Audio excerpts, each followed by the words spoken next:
Meeting of the Michigan State Board of Canvassers is in session at 10:01. Good morning. We're going to start this morning with public comment. If you are an attorney speaking for public comment, because I noticed that I have to tell you, almost everybody here this morning is attorney speaking. If you're an attorney speaking for public comment, you have 5 minutes. I would say we would start with Mr. Ziegler.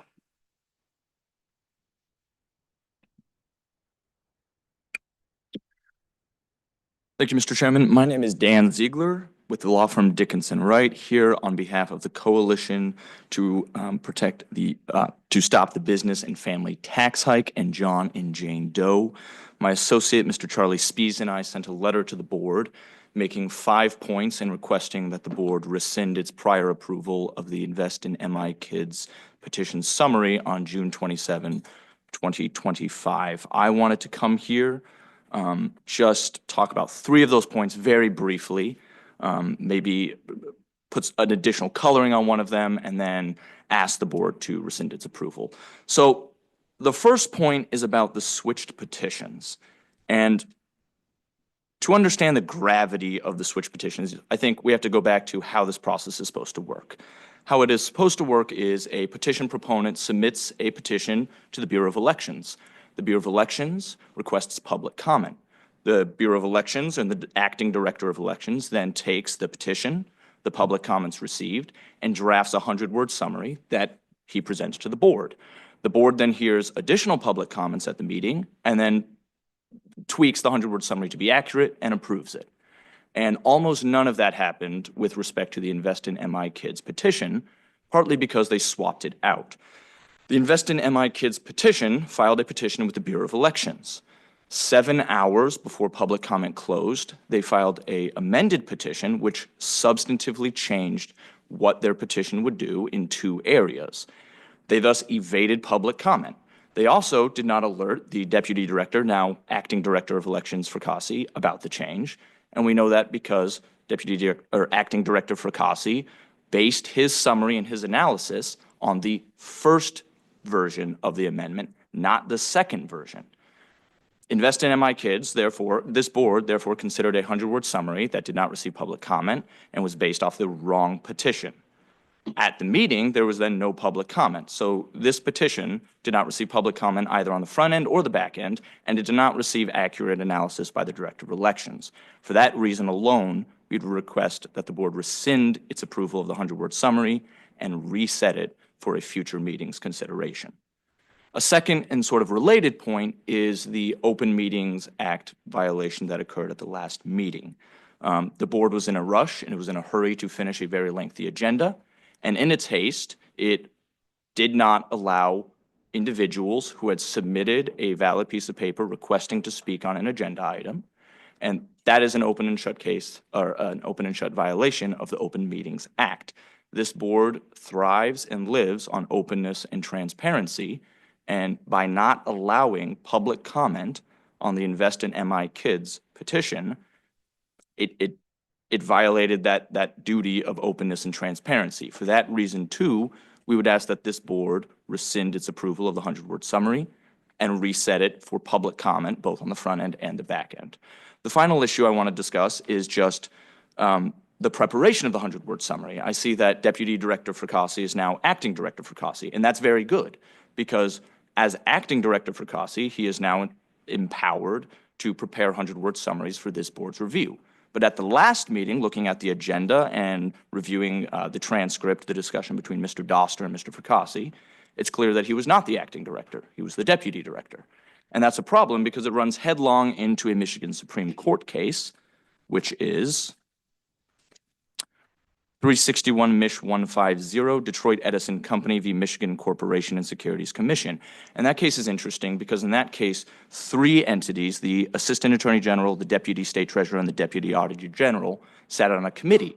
But the committee required that the Auditor General, the State Treasurer, and the Attorney General sit on the committee. And the court invalidated and held that that committee's decisions were null and void because no statute explicitly allowed the Auditor General or the State Treasurer to appoint a deputy to sit at that meeting.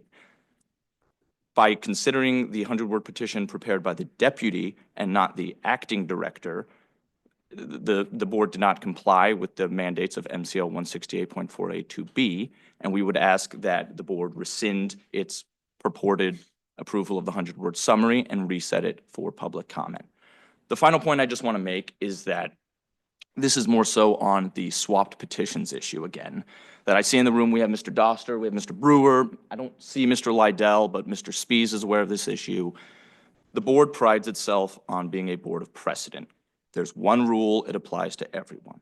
And if the board holds today that a petition proponent may submit a petition and then 7 hours before public comment closes, and without alerting the Director of Elections, swap the petition, that's something that all the lawyers will take notice of, and that's going to be a precedent going forward. Thank you, sir. All set?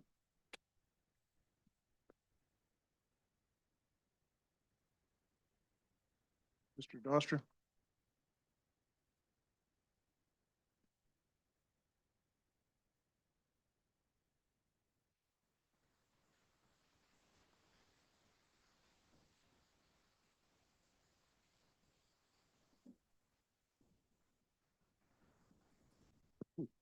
Sure, guys, have to put this down a little bit. Good morning, Mr. Chairman, members of the board. Eric Doster on behalf of Small Business for Better Michigan. When I first walked into the last canvassers meeting on June 27th, here's what I knew. On June 10, the announcement went out that Invest in My Kids filed their petition. On June 17th, this was the deadline for public comment on the petition summary language for this petition. On June 23, the deputy director released draft summary language using the phrase, quote, local public school district classrooms, end of quotes, as where the funds were to be spent from this new proposed tax. Then on June 27th, the Board of State Canvassers hearing began at 9 a.m. And the YouTube video of this Board of State Canvassers hearing is available online. The hearing on the Invest in My Kids matter began at around the 6-hour, 3-minute, 50-second mark of the YouTube video. At the 6-hour, 7-minute, 48-second mark of the YouTube video, Mr. Fracassi was referring to his draft language before the board and again used the phrase, and I quote, local public school district classrooms, close quotes, as where the funds were to be spent from this new proposed tax. At the 7-hour, 10-minute mark, for the first time in these proceedings, Mr. Liedl, representing Invest in My Kids, indicated that this proposal now omits the word public. With this revelation, it was clear from not only my reaction, but the reactions from this board that no one knew about this switch. And of course, we have just a few minutes earlier, Mr. Fracassi using the word public to address the board. So now that we've had the opportunity to go back and attempt to unravel what actually happened and why everyone, well, almost everyone, was talking about the petition that was attached to the June 10th announcement, which is not the petition before the board on form today, 2 points scream out. First, if this board does not do everything in its power to correct this situation, is this the precedent that the board wants to have going forward? How can this board allow a public announcement to go out on a proposal and then either right before or right after the expiration of the public comment period, allow the petition sponsor to make substantive changes and go forward as if nothing happened? And make no mistake, this was a significant change that was made to the Invest in My Kids proposal. In my public comments submitted to this board by the June 17th deadline, I commented about this exclusivity with aspect to this public, the use of the word public school districts. But more importantly, if this were not a substantive change, then why did Invest in My Kids make this change in the first place? Of course these changes are significant. That's why they made them. Actions speak louder than any after-effect denial. To allow this type of situation to go unchecked is not the precedent that this board should tolerate going forward. And speaking of precedent, in a May 31, 2024 order, the Michigan Supreme Court upheld this board's determination in one of the raise the wage cases where the petition sponsor changed the substance of its proposal so that it was different than that proposal originally submitted to and approved by the board. In that case, the court determined that this board did not have a clear legal duty to later certify a petition, the substance of which had changed. The second point that screams out here is different. At the 7-hour, 23-minute, and 10-second mark of the June 27th hearing, Mr. Liedl says that they advised the Bureau that the initial petition, which was attached to the June 10 announcement that started these proceedings, was, and I quote, withdrawn, end of quote. Quite simply, when a petition is withdrawn, the process stops. I have withdrawn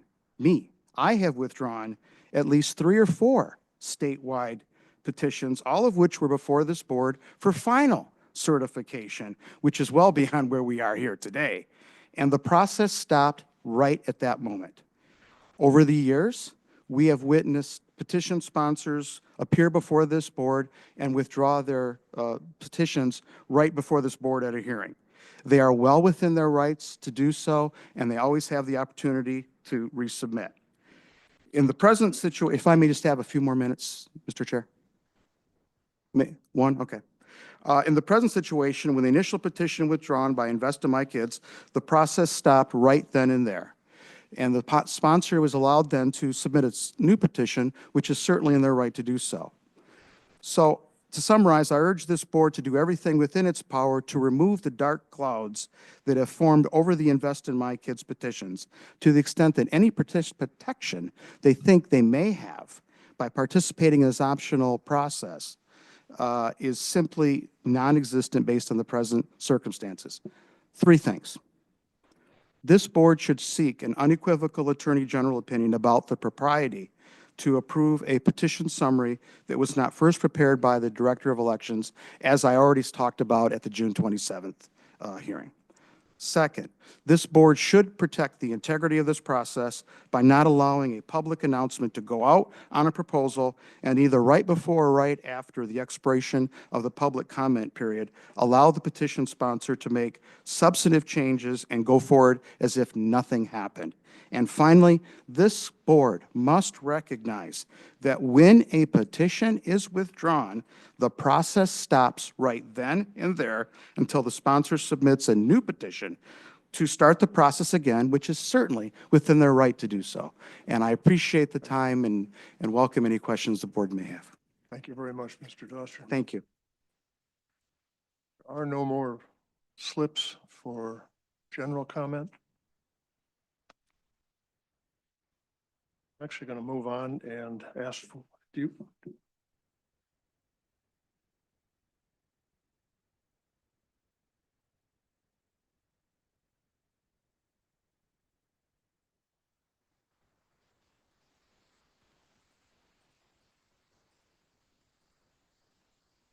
well, I was going to call you out anyway, because I noticed that you have yourself set up to speak to item 4, which I don't think is the item you're actually after. But so here's your option. You can speak in the general comment, and I'll give you 5 minutes, but then you're giving up your 5 minutes if you want to speak to 3.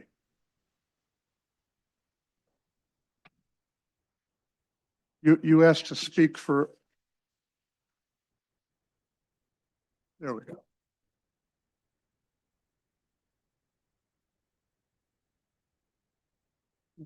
Turn on the microphone. Sorry, can you please repeat your question? The issue is you asked to speak on 4, but I think you wanted to speak on 3. Yes. If you would like to speak in general comments instead of speaking on 3. If the board plans to take action with regard to the relief requested by either commenter, I would request to be able to I will speak give you an opportunity to speak before anything happens with in that item 3. action. How's that? Yeah, in regard to sort of these generalized comments, I would reserve my 5 minutes to actually speak on the open agenda item number 3. Then you would speak on item number 3. Is that what I hear you saying? Yes. So then we're going to go on then with our agenda and you can come back and speak on 3. Yep. And then to the extent that any other action happens with regard to the relief requested by either Dickinson or Mr. Doster, I'm not hearing you and forgive me. It's my, Sorry. it's, to the extent that any further action happens with regard to the relief requested by Mr. Doster or Dickinson Wright, we would request the ability to engage in that process if there's some sort of supplemental agenda item added that hasn't been reflected in the agenda as drafted. what happens. You might Okay. have a different agenda. That's what, I think the Yeah. numbers might be different. Which agenda? Yeah, that's what I think.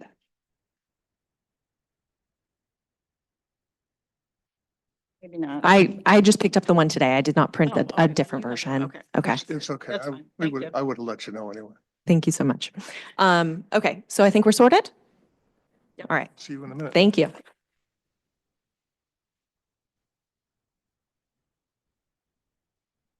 Moving forward, I'd like a consideration of the minute meetings for the June 27th, 2025 meeting. Moved. Moved. Second. Second. All in favor? Aye. Aye. Moving along. We are. Mr. Casey, do I need a motion for the next item here? I need to Yeah. describe it first.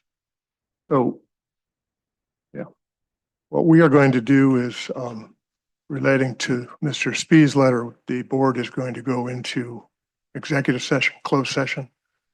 And I need a motion to do that. I move the Board of State Canvassers to go into closed session for the purpose of considering a legal memorandum drafted by the board's attorney, which is exempt from discussion or disclosure by state statute. Support.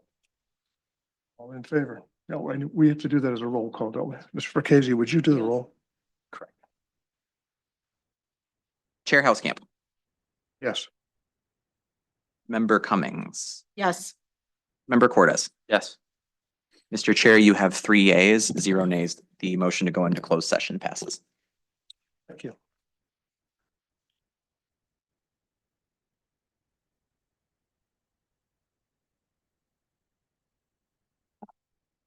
We'll be back.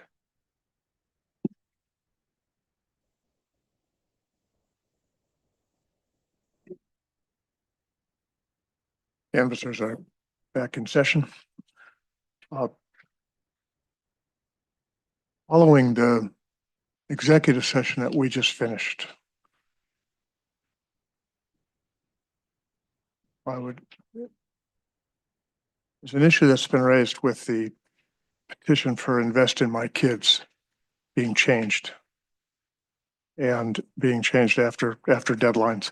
What I'd like to do is to ask Acting Director for Casey to put together a timeline for you so that we have that on the record. Sure. So I'll walk through how it was received with the Bureau, the different deadlines. So the first submission, so Invest in My Kids submitted the request for a constitutional amendment seeking approval as to form and seeking approval for the summary language. That first request was received and put it out for public comment on June 10th. Notably, that at that part, that is a process that the Bureau of Elections typically has done, just as to solicit public comment in order to make a proposed 100 words that is presented to the Board of State Canvassers for approval or rejection. That is something that's not formally done on behalf of the board. That's something that has been traditionally done by the Director of Elections.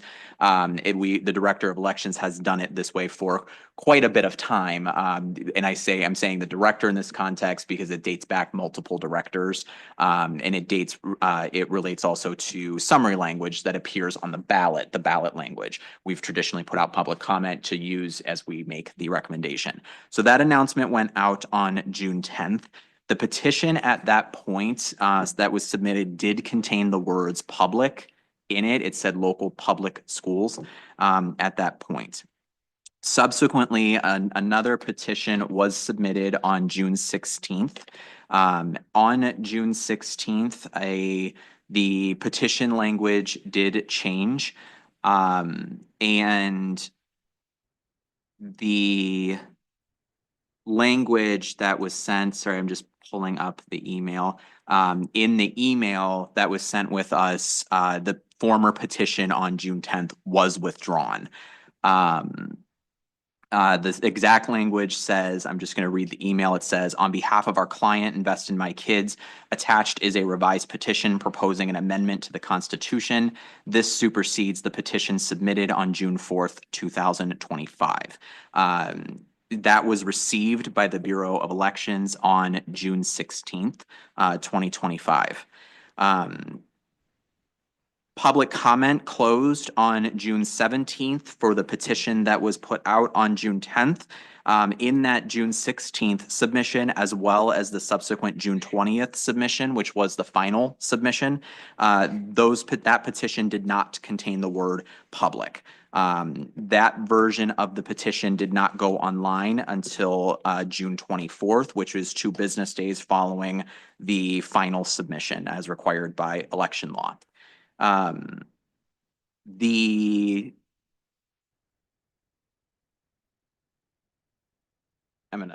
think that's pretty much the deadlines as we walk, as that we have, not the deadlines, but the calendar of events that went through. So the Bureau of Elections, as I've said repeatedly, we do not look at the language of the petition as part of our review process. That is up to the sponsors of the petition in what they submit. Our review process when we're reviewing for form is solely to look at those mandatory elements. We do not look at the substantive text of the approval of the petition. So that is why it changed, and that's why the Bureau would not have caught that, because that's not part of our review that we do. It's not part of our review because we just we don't have the legal authority to correct or anything like that, to suggest different language or anything like that is what I mean, substantive language. When we're looking at the language on the back of the petition, we're purely looking at, is it the correct size font, things like, correct, I always say that wrong, type size, thank you, and using the appropriate font, the appropriate structure and things like that. We're not looking at the substance of the petition. So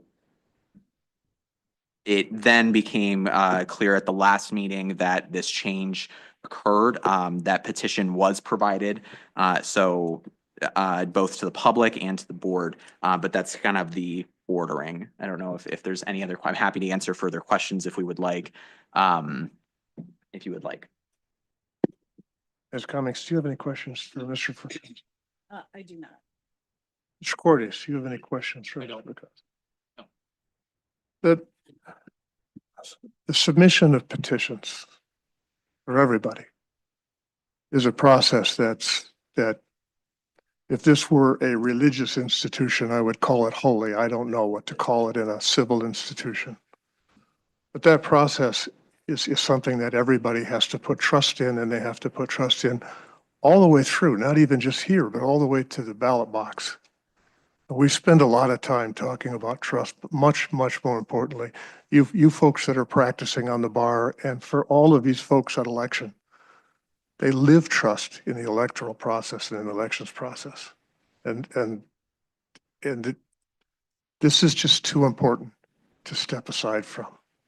And so what I'm going to do is ask for a motion.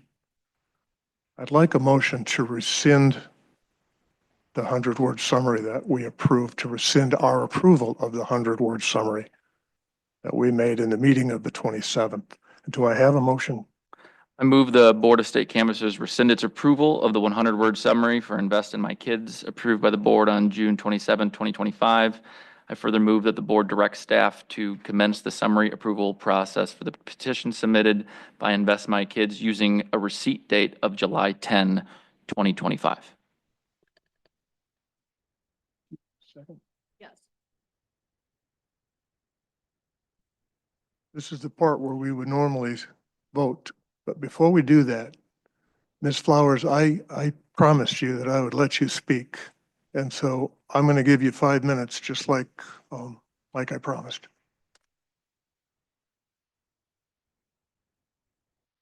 I appreciate you following through on that. You're still going to have to give your name and information. Perfect. Good morning, Olivia Flower, on behalf of Invest My Kids.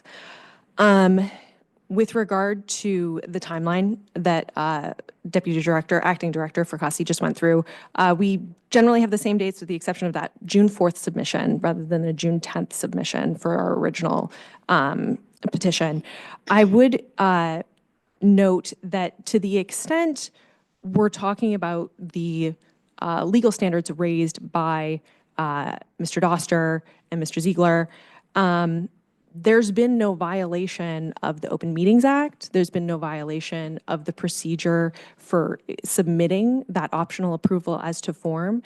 The petition that, and to the extent that there's any harm begotten by that submittal process, it's non-existent. Both petitioners, or both commenters that came before you today were at the last meeting. The reason that we're here today is because it took so long because we went through and everyone was participating so fully in the actual development of that 100-word statement. That petition was in front of both commenters. To the extent that the word public was removed from the term local public school districts on June 16th, more than 11 days before the actual Board of State Canvassers meeting. The term public local school district doesn't refer to anything in Michigan law. Local school district is how that term appears throughout Michigan state law. So to the extent that they want the opportunity to comment on something that doesn't exist in Michigan law, that doesn't help this board's review or summary of that proposal in any way. The Open Meetings Act allows for the opportunity for the public to review the deliberations of the board on the record. Those deliberations were fulsome and spirited, and everyone commented on the actual form of the petition that was before the board then, is still before the board now. It's the same petition. The board already ruled on this. We believe it's improper to rescind that sort of approval. This optional approval as to form process is something that encourages direct democracy participation, and I think that applicants should have full faith in that process and that it's not going to be pulled out from under them later.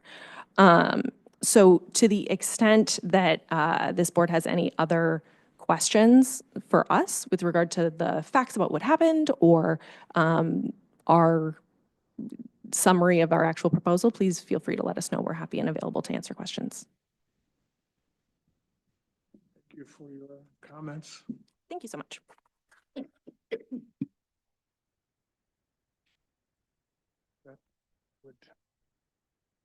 I would ask for a vote. Do we want a roll call vote on this? Sure. I'm just waiting for somebody to ask for that. So, Mr. Fracassi, would you call the roll? Of course. Chair Housekamp, Yes. Member Cummings, Yes. Member Cordes. Yes. Mr. Chair, you have 3 yeas, 0 nays. The motion passes. Thank you. In light of the motion that we just passed, item 3, which is the consideration of the form of the constitutional amendment submitted by Invest in Michigan Kids, is no longer relevant for this meeting, and so I am removing that. And we are going to move on to number 4, the consideration of the form of the first constitutional amendment submitted by Americans for Citizens Voting, Michigan.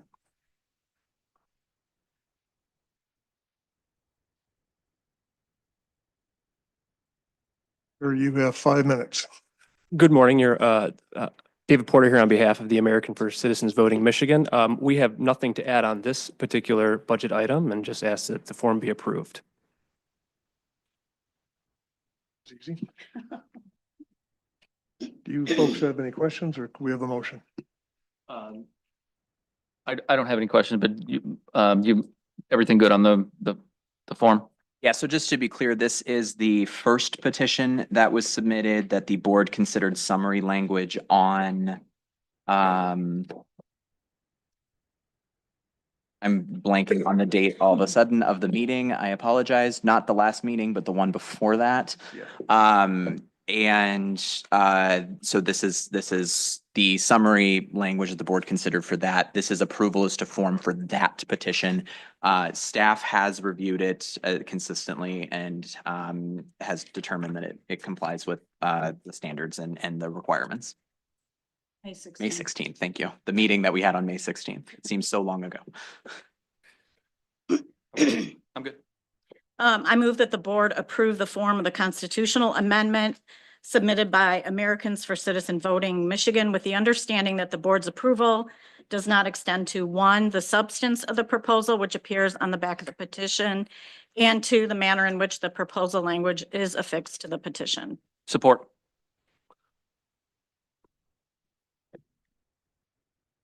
All in favor? Aye. Aye. Aye. Motion passes.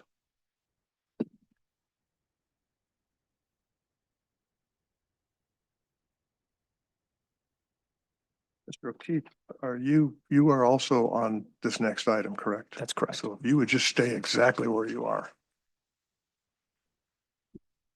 Item number 5 is a consideration of the 100-word summary of the purpose of the second constitutional amendment sponsored by Americans for Citizens Voting Michigan. The summary as drafted by the acting director of elections is as follows. Constitution, is it okay if I read that way? Okay, constitutional amendment to require the Secretary of State verify and track all voter citizenship through a statewide program, individual document submissions, or during provisional voting. Remove non-citizens after mailed notice beginning November 2nd, 2027. Prohibit counting ballots from voters with unverified citizenship unless documents shown to election administrator within 6 days post-election.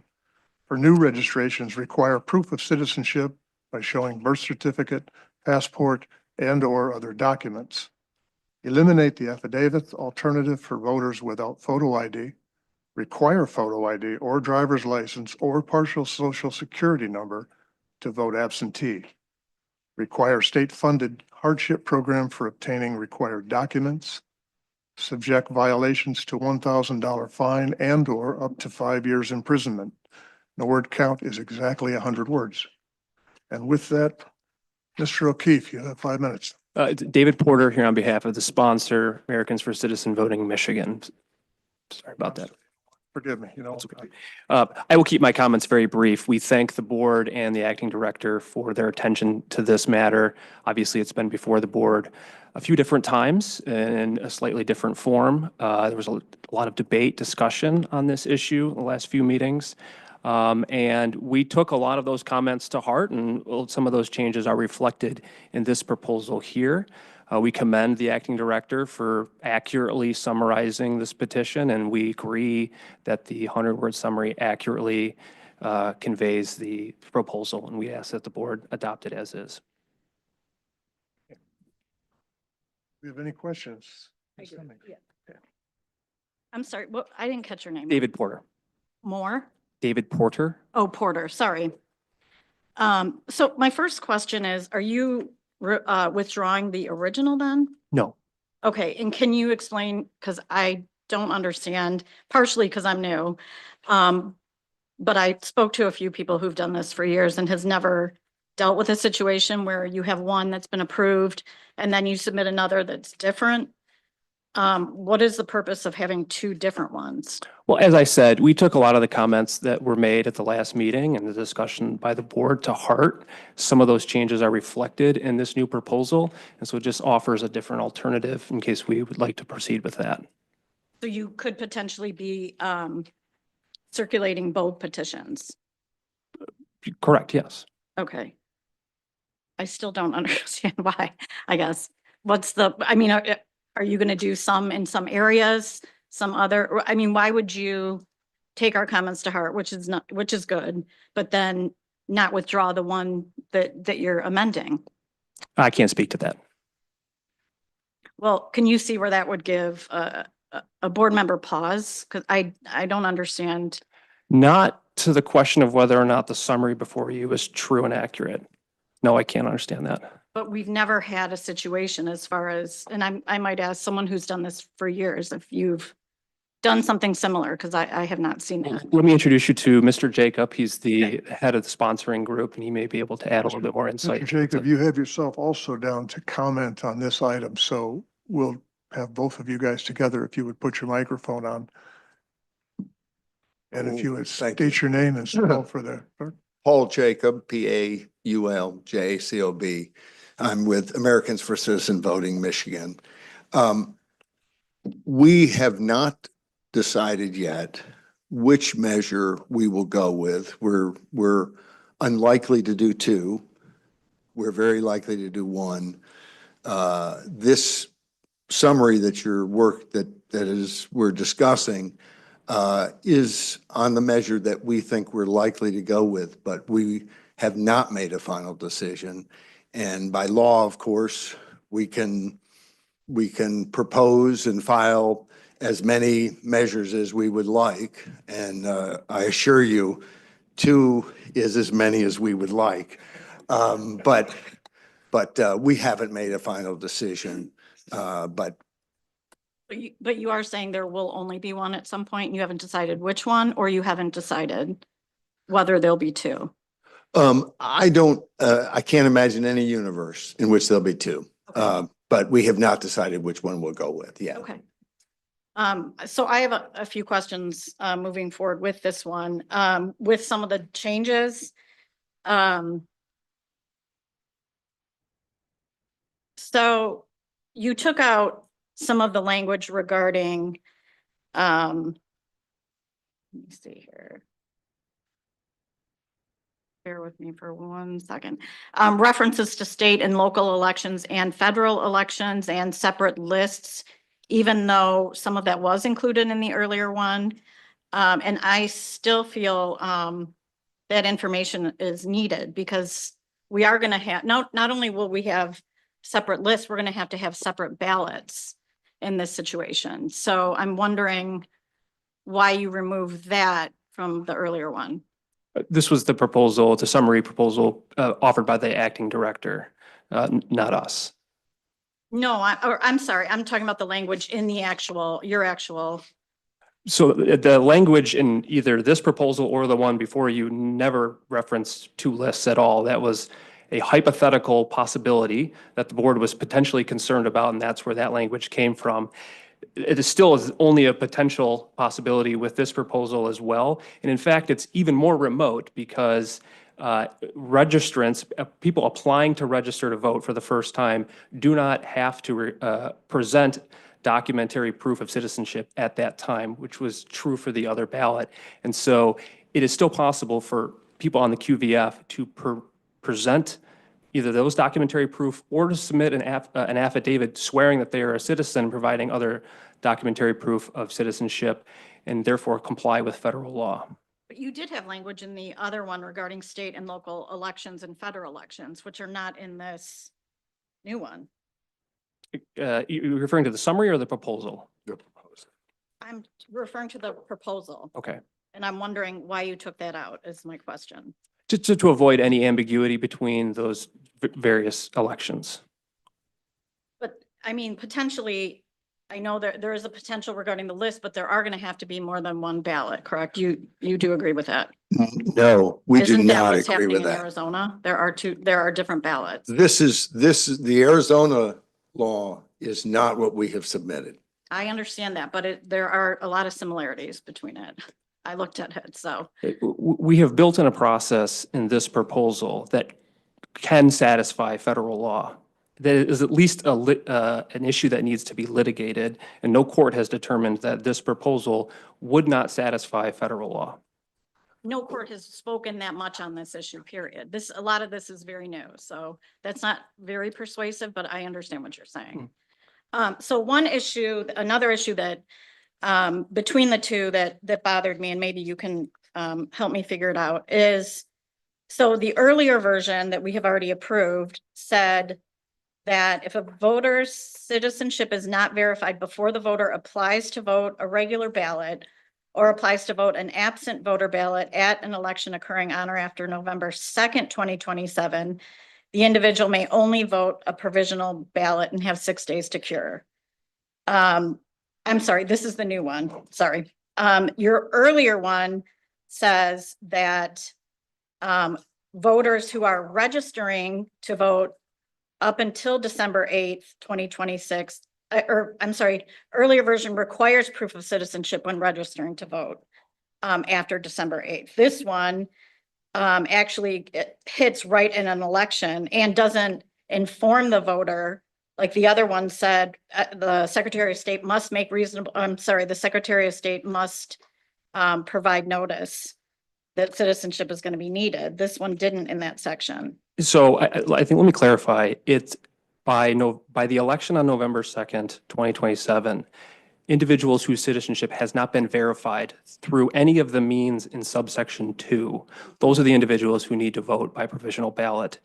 That's the deadline that we're talking about, and that's what needs to happen by November 2nd, 2027. So it actually adds in, it ensures that there is a 10-month at least buffer zone for the Secretary of State to review the QVF and to send out these notices to individuals whose citizenship can't be verified or have been confirmed to be not citizens. During that time, those individuals can also, on their own volition, send in documents if there's any question or concern about whether or not they have sufficient proof of citizenship. So that's what needs to happen by November 2nd. It's actually a little bit more lenient and flexible versus the first one. And that's what we were referring to when I was saying that we took some of those proposals or comments to heart. That's election day. So if people don't, November 2nd, 2027 is election day. It is, yes. So wouldn't it, I mean, I'm not sure that's going to allow. You're referencing early voting perhaps? Correct. There's November 2nd is going to be the end of it. So if someone doesn't have it in by November 2nd, they're screwed. I mean, it should be earlier so people have a chance Well, no, to prove citizenship. well, it's very, what you're assuming is that these individuals will not have been notified by the Secretary of State. Well, and I do have an issue with that too, the 42 day, that is not enough time. So the whole notice issue where the Secretary of State gets, he or she will find out, right, that there's no citizenship verification. Then within 7 days of that, he or she sends a letter, correct, to the address that's on the voter file? Correct. And if the Secretary of State doesn't get something back in 42 days, then the voter's removed from the voter file. I think that is woefully insufficient, considering it can take me 15 days to get something from Detroit to Novi. I'm very concerned about people who rent, who move, who might not get the notice till 2 months later. I don't think that is sufficient in here, or at least we have to put that in the summary where people need to be very aware that there's a 42-day limit where they might lose their voting rights. So we shared that concern as well, which is why in subsection 7, we have an exception for people who can't get a hold of these documents for whatever reason. There's discrepancies on them. They can submit some alternative proof, including a sworn affidavit saying, I am a U.S. citizen, and here's where I was born, or something like that. That's not the sufficient. exception. If you go to vote, I show up to vote and they say, I don't have proof of citizenship here. Then you get a provisional and you have 6 days to cure. No, that is sufficient, because when they send that in, back to the Secretary of State within 45 days, then they are verified as a U.S. citizen and are eligible to vote and will not be voting by a provisional ballot. No, I understand that. What if you don't get it back within 45 days? You didn't even receive the initial letter.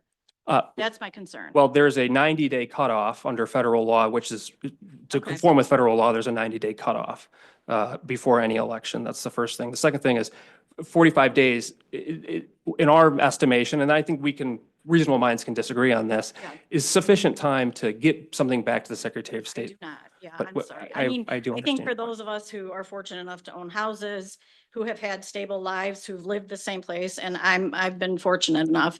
I know a lot of people who have not, who move a lot, who get kicked out of places, who still have a right to vote. And to me, it's not enough time.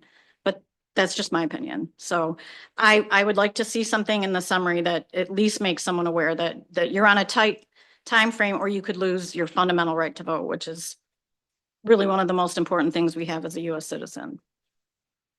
So the other one little thing, I know I have a lot, was in the old one, there was a requirement that the Secretary of State make reasonable accommodations to allow disabled individuals to present proof of citizenship, and it's not included in this one. And I don't understand why, or if there was a reason for that, or.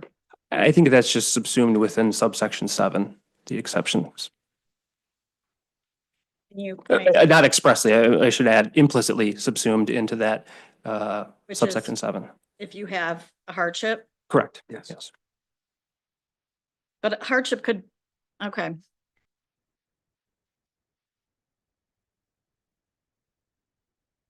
I'm not sure this, to me, this seemed a little more draconian and had more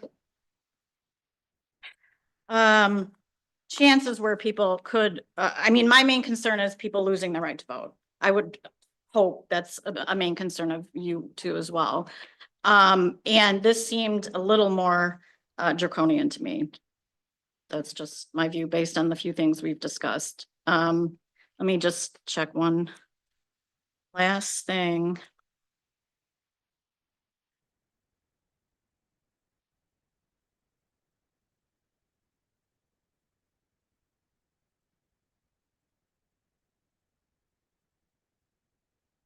Okay, I have nothing. Thank you. Thank Thank you. you very much. Yeah. Mr. Cordes? No questions. No questions. I don't have any questions either, so thank you for your Thank you. input. Thank you. Mr. Jacobs, did we give you time to speak? Yes. I You're think good? so. Ms. Reporter, I have to apologize for referring to you by the wrong name. I actually had a different slip in front of me as the represented attorney, so, Mr. Brewer.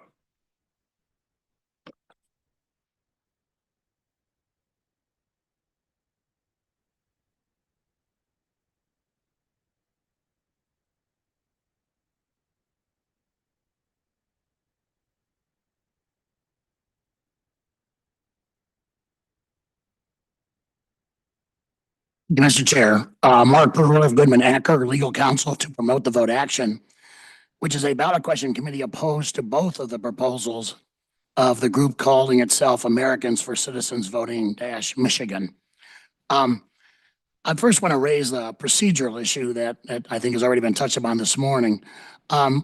What's before the board is unprecedented. No group in my experience has ever not withdrawn a prior proposal and instead proceeded to ask you to approve two. There's been a lot of talk this morning about transparency. What's going on here is really hiding the ball from the public, because you just heard the testimony that, well, we want both approved. We haven't decided which one we're going to do. We may do one, we may do the other. They still could do both. This doesn't serve the public at all. And it just, again, I think an abuse of this process, an abuse of the courtesy that the board extends to sponsors to approve their summary. I just want to note that objection for the record. I hope it does not set a precedent for the future, or this board is going to be inundated with alternative proposals, and it's just going to get very, very difficult, not only for you, but for the public in Michigan to determine what's going on.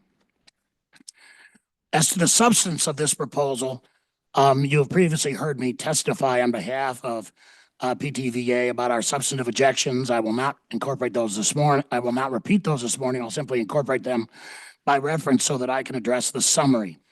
The proposed summary does not meet the standards of 168.42B. That'd be true and impartial.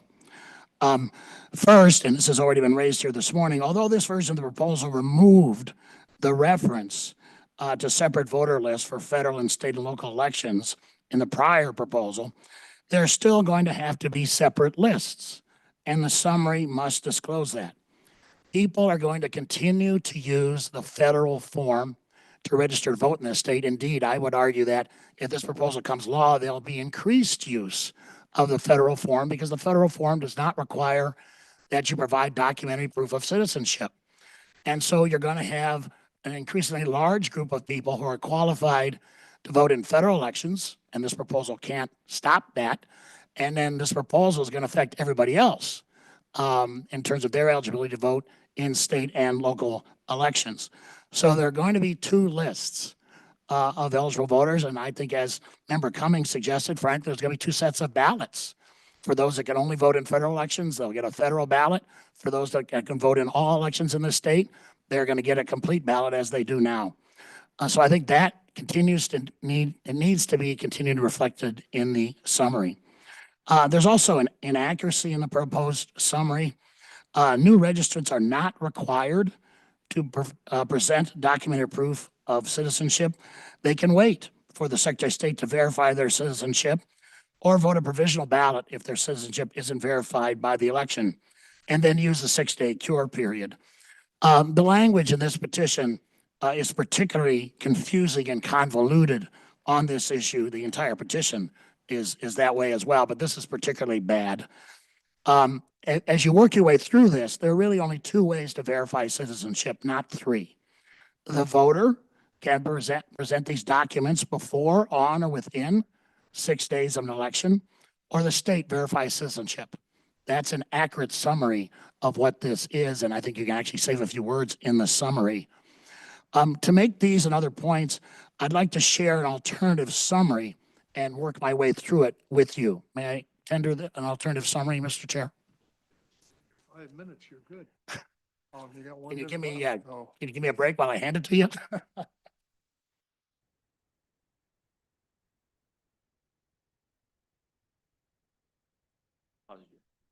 paused you. Take every second I can get.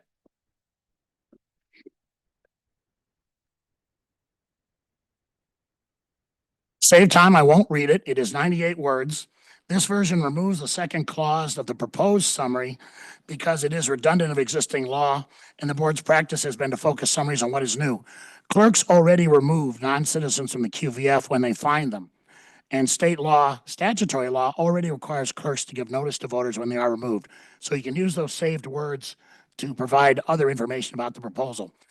The first phrase, before the first semicolon, is more succinct than the draft summary. It's important to let voters know the type of documents they must present early on in the summary and not bury it later. The concept of matching the current name is vital because, as we've talked about before, there are going to be people, millions of people who are going to have name changes and they're going to have verification problems. I would also note here on substance that Article 2, Section 16E of the proposal does not require the Secretary of State to accept name change documents. It says she may.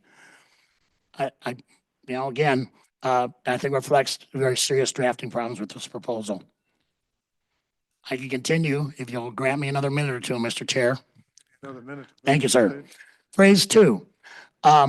First, I would note, as Member Cummings noted here, that this is an election date, 11/2/27 and 27. You're going to have two classes of voters in that election.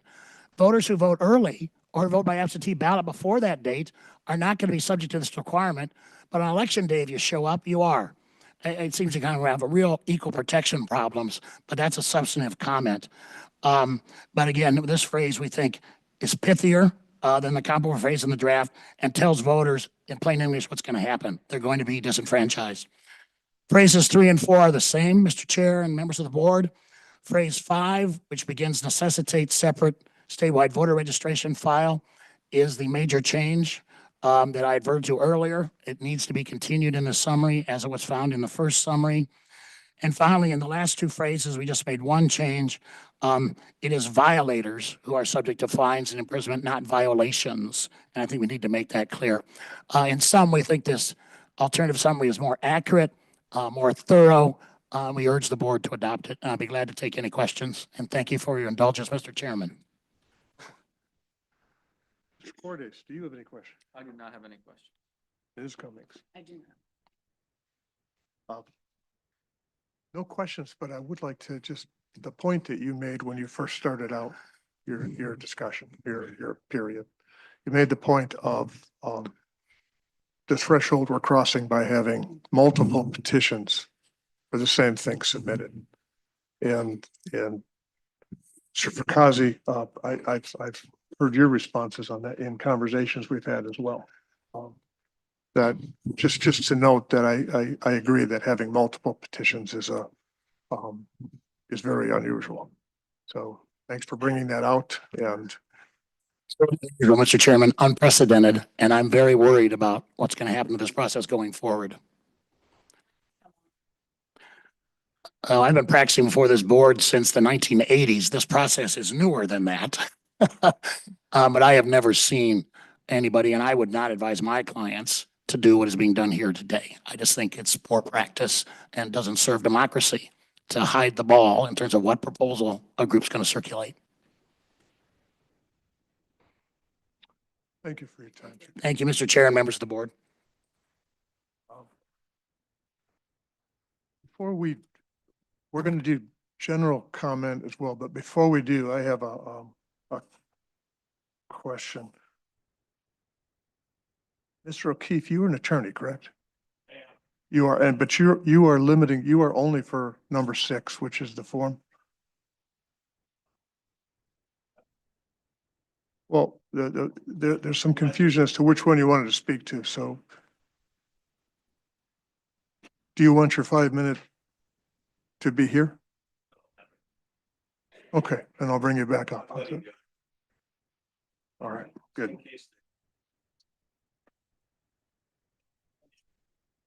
It is O'Keefe?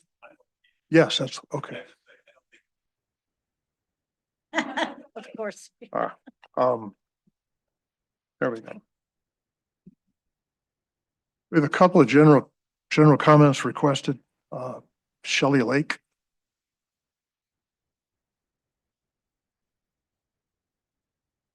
Would you state your name and spell it? You know the drill, right? My name is Shelley Lake, SHELLYLAKE. I want to thank you for allowing me to speak. I'm a deputy clerk in Berry County and am in support of this initiative. And I do like a couple of the changes that they made. I like that the fine and the imprisonment possibility is in there. Even though it's the law, you have to be a citizen. I like that it's in there. I also like that a little bit more lead time was given to allow the Secretary of State to prove this citizenship for people. The best part, I think, is the state-funded hardship program, because not everyone can afford to pay the money to maybe go get their birth certificate. So I really, really like that part. I just hope that you will approve this, and I have no doubt that they will choose between the two and file only one on the ballot. Thank you. Thank you very much.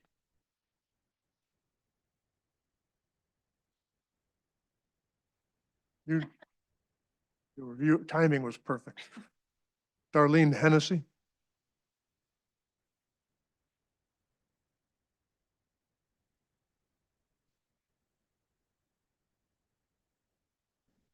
Did you state your name and spell it for the? My name is Darlene Hennessy, DARLENEHENNESSY.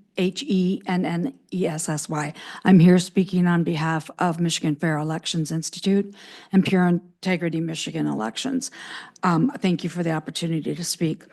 I firmly support this proposed constitutional amendment to strengthen the integrity of our elections by requiring the Secretary of State to track the citizenship of all voters and secure a statewide program.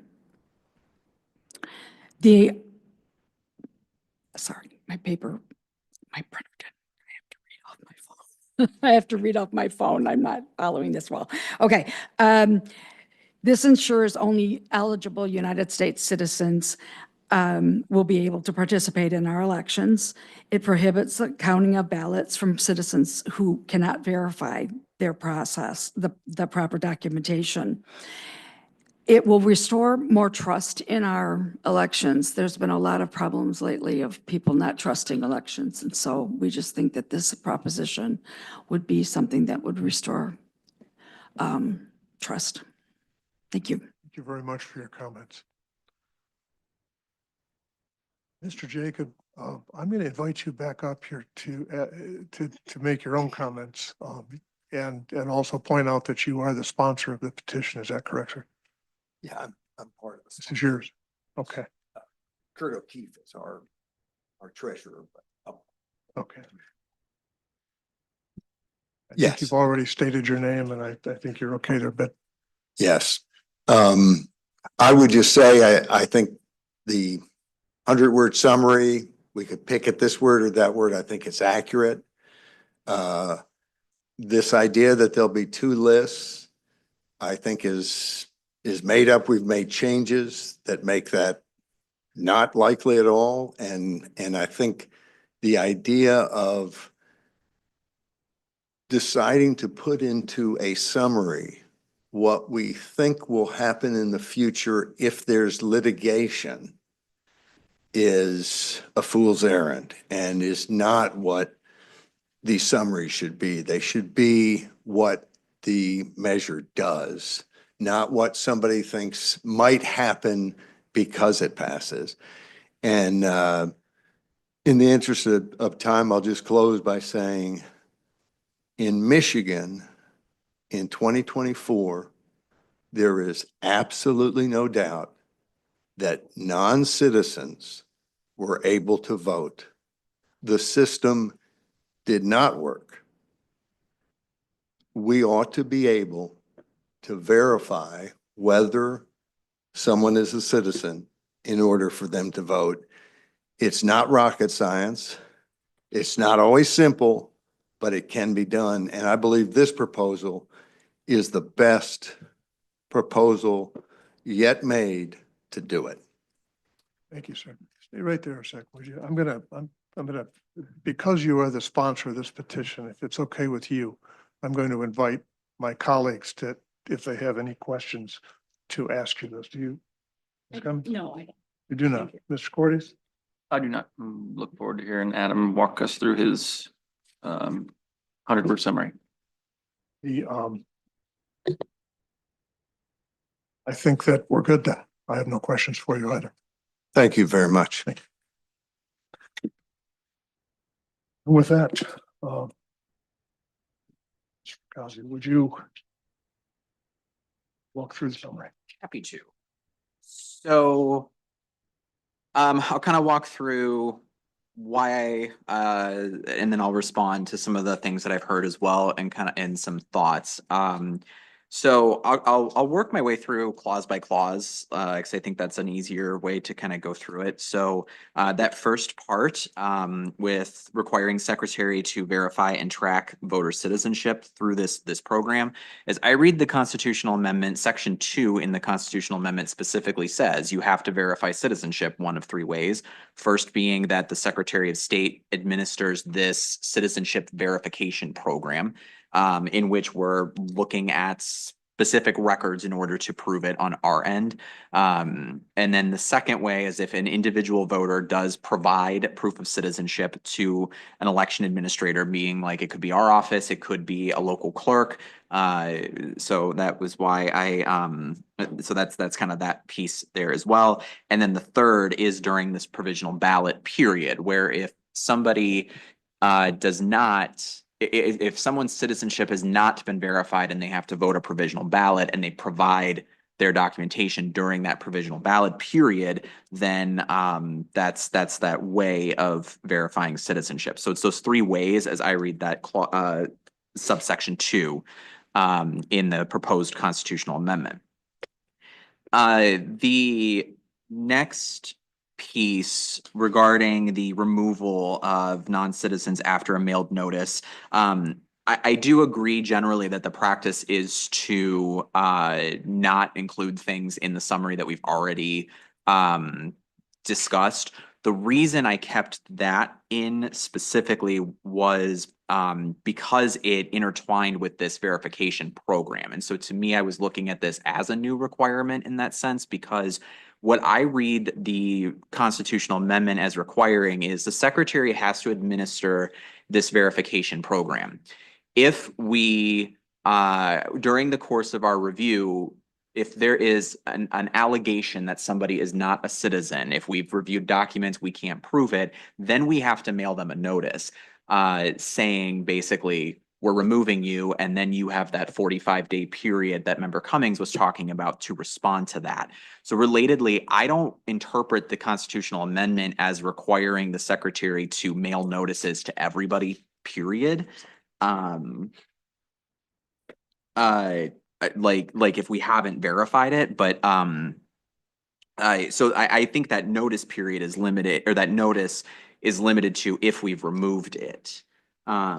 We do have to provide this in section 2, this notice on a regular basis, as that term is defined here. I shouldn't say defined, but as that term is presented here in subsection 2. We provide on this regular basis that their citizenship has been verified, or for folks that are already registered, when their citizenship is verified for voter registration purposes. That's the specific text in there. But there's no, I don't interpret any requirement if we haven't gotten to you yet, for example. So if you're in that like middle ground. So you've got a notice for folks that we have verified. You've got a notice for folks that we are potentially removing, and then nothing in between is kind of how I'm reading this notice. So that's why I kept that notice part in here to say we're removing non-citizens after we provide a mailed notice, to also show that folks now are going to have to take another step as well. So it is true that clerks currently do remove for citizenship reasons, and the Bureau of Elections removes for citizenship reasons as well. But now what's new is that there's going to have to be this mailed notice and an opportunity to respond. And so that's why I kept that notice piece in there. I do hear Member Cummings' concerns about wanting to put like a time frame in there. If we want to put time frames, I would actually put it there and say something like remove citizens after mailed notice and 45 days to respond, or something like that. And you, obviously not the best words, but I would kind of tie the time frame right there with that notice piece. The next part of the beginning November 2nd, 2027, that is, I think it's pretty self-explanatory. It is effective with the November 2nd, 27 election, that if you have not demonstrated citizenship in some way, if a voter has not demonstrated citizenship in some way, or if the secretary has not gotten to you yet, then you have to vote a provisional ballot and provide some sort of documentary proof of citizenship, as one of the as section 6 provides the list of it. We've kind of gone through some of those already. The next clause for new registrations, I'll be honest, is probably not successful in what I was trying to do. What I was trying to do with that was tie it to this provisional ballot period, to say that if you're a new registrant and you have not provided anything, any sort of the proof of citizenship as listed in subsection 6, then you are going to have to provide that at some point before you are allowed to cast your ballot, cast a regular ballot, I should say. I am perfectly fine with kind of tweaking that, and I think it should actually be adjusted to make it a little bit clearer with what I was doing, what I was attempting to do. What's that? The 4 new registrations require proof of citizenship. I unsuccessfully tried to tie that with the clause before, and I'm saying that because I heard testimony of folks, so that tells me I wasn't successful in what I was trying to get across. So I am perfectly fine with changing things with that, to tighten that up and make that a little bit clearer with what I was trying to, with what the point of that section is.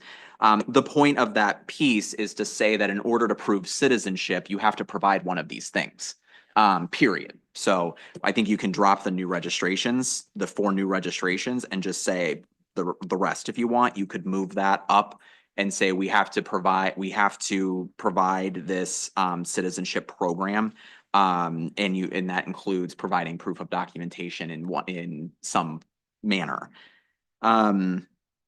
I think the next piece is self-explanatory. The rest of the pieces are self-explanatory as far as the requirement for providing your driver's license number or partial social security number in order to vote absentee.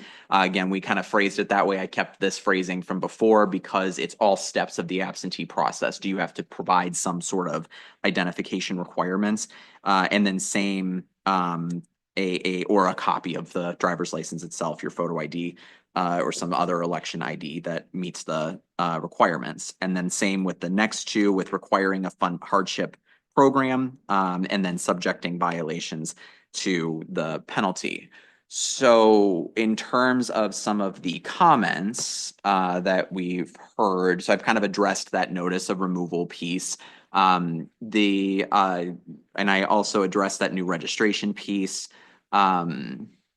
The other one that I heard is violations versus violators in that last line. I think that's fine if we want to make it violators. It probably is a little bit more accurate and precise to say subject violators versus violations. So I'm fine if the board wants to make that switch. I want to talk about the separate lists provision. We had a long discussion about this at the last one as well. So the struggle that I have with this is I cannot sit here and tell you today that we will have to have two separate lists. What the text of the Constitution does require, though, is it does mandate that we have to specifically call out the citizenship status in the qualified voter file. I don't know sitting today if that can be done in one system, if that's going to require a new system. I don't know today if that's going to mean we're going to have multiple versions of ballots.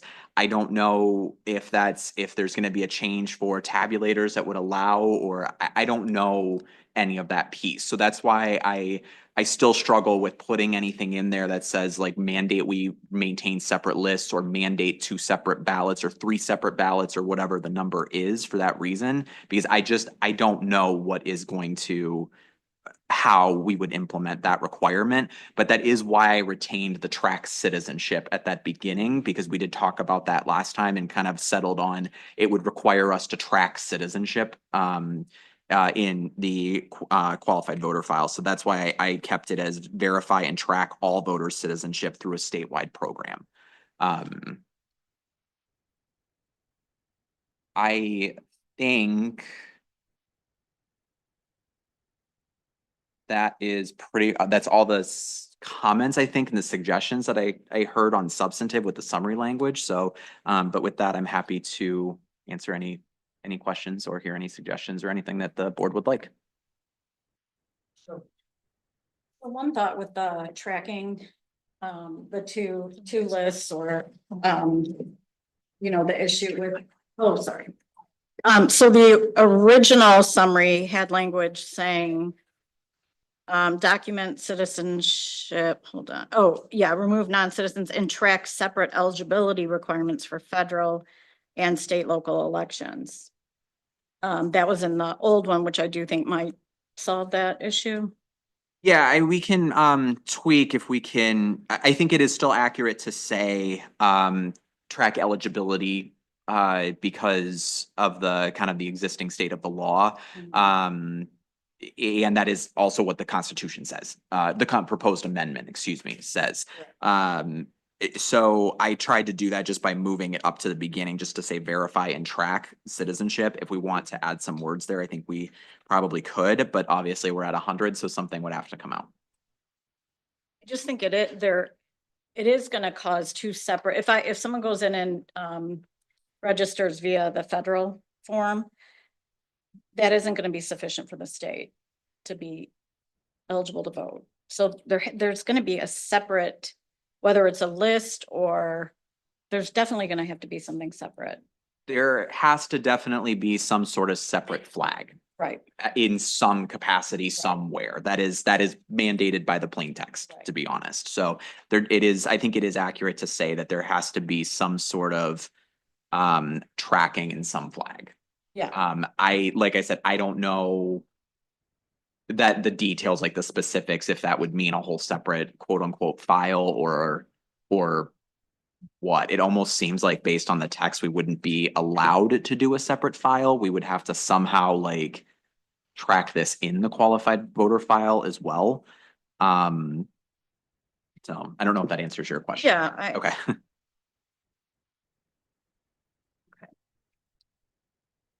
are you, Yeah, I was gonna ask Mr. Cordes.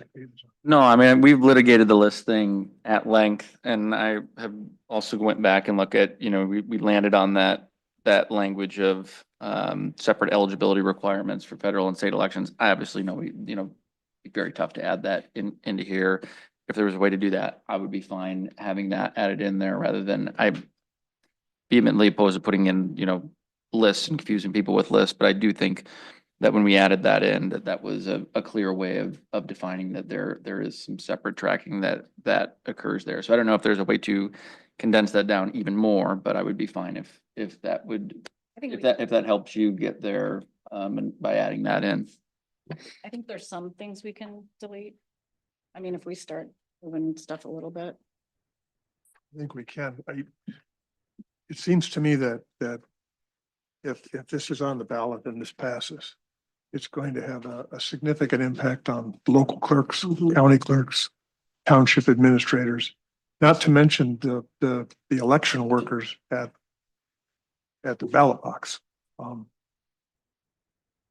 Whether you call them separate lists or not, this is this is gonna require an election worker to know what rights you have as an individual to vote on specific elections beyond what they have today. Is that? And it's going to require some sort of tracking, right? Like, so not only just in the QVF, but it's going to have to require some sort of notification in the qualified voter file, like it says, but also in the poll book, both at the early voting sites and at the election day polling places as well. Because if somebody, let's say my citizenship hasn't been established yet, one way or the other, and if I show up on election day, there's going to have to be some sort of indication so the poll workers and the local clerks know that I need to be issued a provisional ballot. Or if I return an AV ballot and if I put everything on there, but my citizenship hasn't been verified, there needs to be a notification to the local clerk that the AV ballot has to be treated as a provisional ballot. And then there's going to have to be a notification to me to give me that time period to cure the provisional ballots and to provide the information. So there definitely is going to have to be some sort of change with the QVF, with the poll book, with the lists that get established, with the poll lists, I should say, that get established before the election. So. Well, and again, it goes back to, I don't know how we would ever put that in the 100-word summary, but the tracking and verification on the Secretary of State level and is one large entity. That's a lot of changes that have to come. But again, the complexity of walking in and casting your ballot for both the election workers and the local election officials and the voter themselves. And I don't mean to be talking sideways. I should be talking towards you. Forgive me.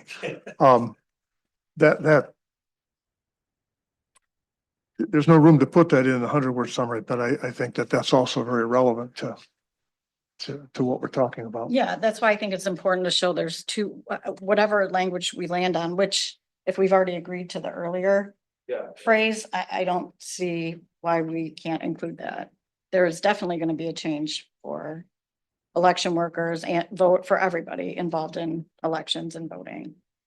I'm fine trying to figure out a way to put that, to make that clear, like the language that you read, that we discussed, that the board discussed and approved at the, what did we say? I already forgot. May 16th meeting. Thank you. Yeah.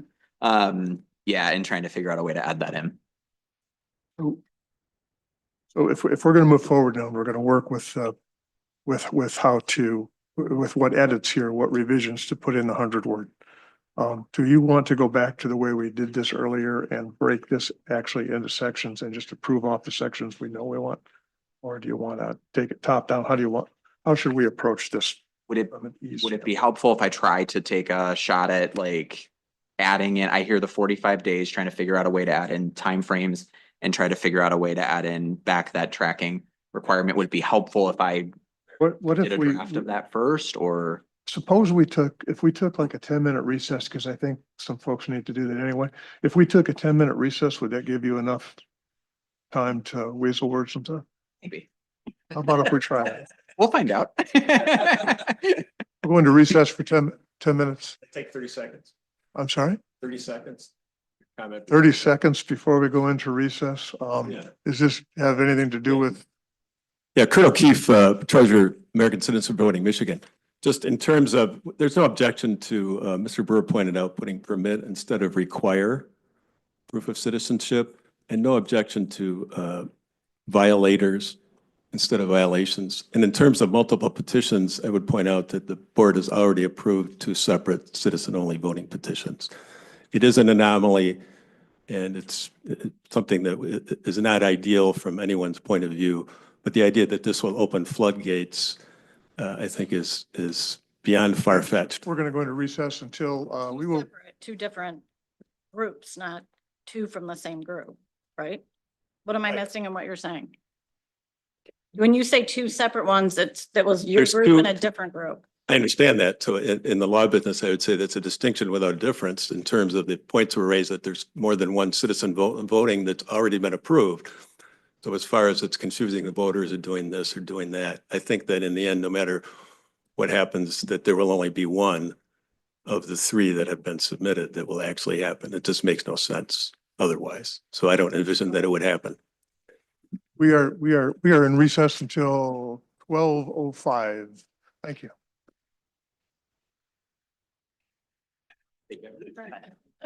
I know.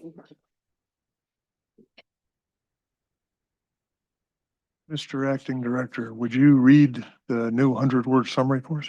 Yes.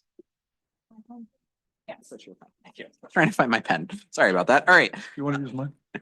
I got it. Thank you. It was just buried under the paper. So this is after hearing everything, this is the updated language. It's being distributed to the audience now as well. So it reads as follows. Constitutional Amendment 2 requires citizenship verification for all voters through statewide program, document submission, or provisional voting. Require removing non-citizens after notice and 45-day rebuttal. Require proof of citizenship by showing birth certificate, passport, and/or other documents. Track separate federal and state/local election eligibility requirements. Beginning 11/2/27, prohibit counting ballots from voters with unverified citizenship unless documents shown to election administrator within 6 days post-election. Eliminate affidavit alternative for voters without photo ID. Require photo ID or driver's license or partial social security number to vote absentee. Require state-funded hardship program for obtaining required documents. Subject violators to $1,000 fine and/or up to 5 years imprisonment. That is 100 words exactly. So a couple of things, if I may, I'll kind of like walk through what I did. So we did add in the tracking separate eligibility requirements and the 45-day notice period. Phrased it as 45-day rebuttal to try to save some words, to be frank. I did at the very beginning, one of the first things that's different is I did remove the require Secretary of State to verify and track all voter citizenship, et cetera. The reason I did that is because by switching this around a little bit and having the provisional voting and things like that in there, I don't think it's 100% accurate to say it requires the Secretary of State to verify citizenship through provisional voting, for example, because that's going to be done at the local clerk level, not at the Secretary of State. If you if you have to vote a provisional ballot and that has to be cured, the amendment requires that it be done either at the Secretary of State's office or the local clerk's office. So that's why later I specifically called out shown to election administrator, because that could be city, township, county clerk, depending on who's running the election, depending on like what's the situation. So that's why I phrased it that way. That's why specifically I also removed Secretary of State at the beginning. I did slightly tweak the track separate federal and state/local election eligibility requirement. Can I borrow that? Yeah. The difference between the two, I just heightened it slightly to save a word. Previously, we had track separate eligibility requirements for federal and state/local elections. So I just adjusted it to say track separate federal and state local election eligibility. We were able to save one word. One word matters in everything. And then I flipped the November 2nd, 2027, and just used a date format, the 11/2/27, to save a word as well. But in general, added in, so I'll kind of summarize it real quick, added in the two clauses I heard the board want with the tracking eligibility requirements, added the 45-day rebuttal in, and then removed the Secretary of State specifically, that language, and then switched violations to violators at the end of it as well, and it is 100 words exactly. Nicely done. Mr. Cordes, have you got any questions? I do not. Comments? Are you good with what we have here? I am. Ms. Cummings, questions, comments? I'm good. You good with what we have here? I am. If we are good with what we have here, I would certainly entertain a motion to go forward. Yep.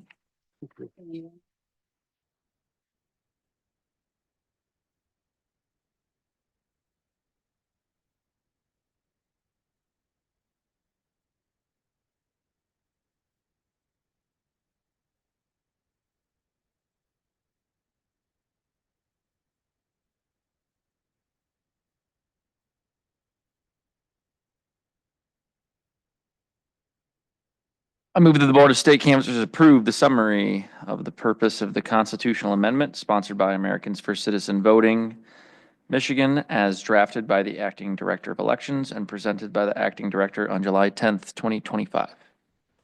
Second. Second. Moved and seconded, all in favor? Aye. Aye. Excellent. We have a 100-word summary. Moving on to item number 6, the consideration of the form of the second constitutional amendment submitted by Americans for Citizens Voting, Michigan. You will let me get my list here.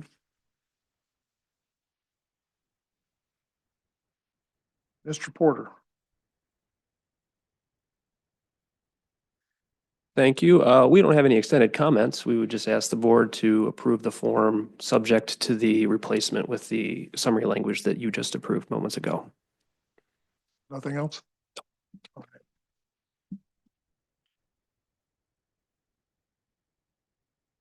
I don't believe we have any separate public comment for this item.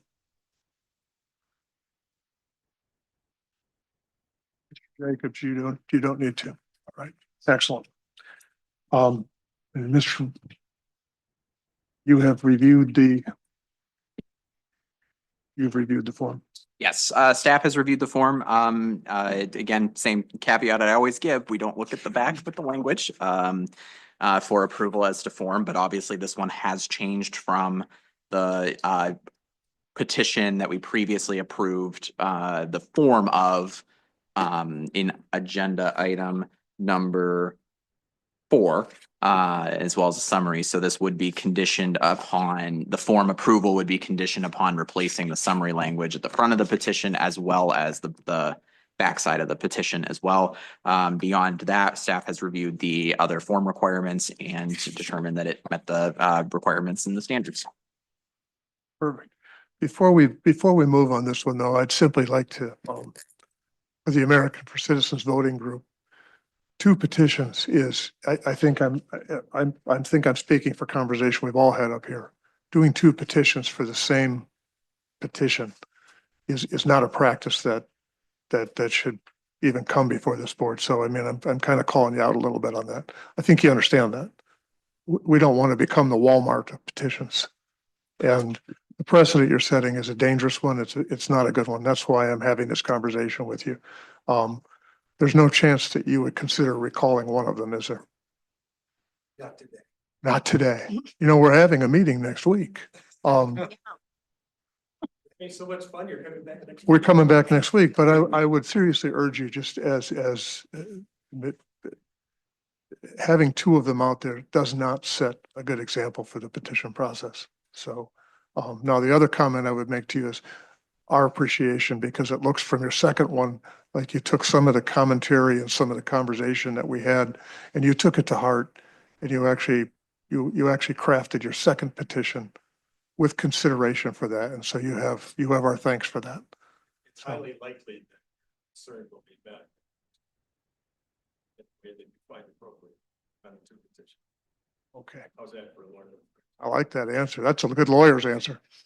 All right, and with that, go ahead. I'm sorry. One more thing I forgot to mention, just as a reminder as well, with the board changing the sampling process as well, we do not separate at the front. So I just want to, I want to just kind of give a quick reminder of how we review the petitions, because if two are circulated, the effect that will have. So prior, what we would do before is we would comb through and we would separate the sheets out, as you might recall, kind of what we would call calling the universe, basically to find a universe and then do the sample. When it comes in, we will just pull the sample directly from whatever is filed. And if there are multiple versions of petitions in that filing, the Bureau's practice, obviously subject to the board, is we treat that as the same requirement. You know, there is that requirement under 483A of election law that it has to be filed with us before it is circulated, before it's allowed to be circulated. The as circulated version, if we see signatures that are before that filing, if we see a sheet that's before that filing, if we see multiple sheets in the sample of multiple different petitions, those are rejected and it's extrapolated out to the rest of the filing under the established sample procedures. So I just wanted to flag that and as something to be mindful of and be aware of. So thank you. Oh, I appreciate you making those remarks and adding those to the records, and that's certainly something that would also affect you. Not in a good way, I might add. With that, do we have a motion? Yes, I move that the board approve the form of the constitutional amendment submitted by Americans for Citizen Voting, Michigan, conditioned upon the replacement of the summary language approved by the board today, with the understanding that the board's approval does not extend to, one, the substance of the proposal, which appears on the back of the petition, and two, the manner in which the proposal language is affixed to the petition. Do I have a second? All in favor? Aye. Aye. The form is approved. We're on to item number 7. Is there any other business that needs to be presented to this board before we call it a day? Perfect. We're adjourned. Do you need a timestamp on that?